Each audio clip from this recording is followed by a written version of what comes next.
নিশির ডাক, একটি বাংলা ভৌতিক গল্প। রাত তখন প্রায় ২টা।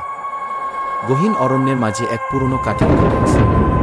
বাইরে অঝোরে বৃষ্টি পড়ছে, মাঝে মাঝে বাজ পড়ছে আকাশে, যেন কারো হাহাকার ভেসে আসছে মেঘের আড়াল থেকে।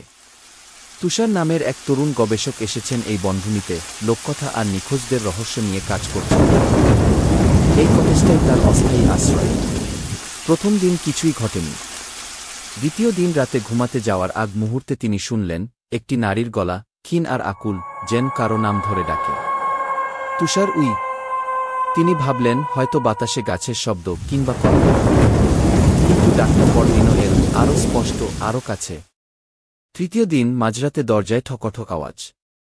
ভয় পেয়ে তুষার দরজা খুললেন না। শুধু জানালার ফাঁক দিয়ে দেখলেন এক সাদা শাড়ি পরা মেয়ে, ভিজে চুল ঝুলছে মুখের সামনে। ঠায় দাঁড়িয়ে আছে, চুপচাপ। তুষার দরজা বন্ধ করে পেছনে ফিরে তাকাতেই পেছনে সেই একই মেয়ে। সে বলল, আমাকে ফিরিয়ে নাও, আমি এখানেই ছিলাম। তুমি এসেই সব জাগিয়ে তুলেছ গে।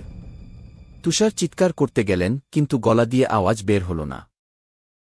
ঘরটা হঠাৎ করেই ঠান্ডা হয়ে গেল, নিঃশ্বাস নিতে কষ্ট হতে লাগল। পরদিন সকালে স্থানীয় এক বৃদ্ধ এলেন তুষারের খোঁজে। দরজা ভেতর থেকে বন্ধ। দরজা ভেঙে যখন ঢুকলেন তখন তুষার নেই। শুধু একটা পুরনো ডায়েরি, তুষারের হাতের লেখা। সে বারবার আসছে। আমি জানি সে মানুষ নয় গি।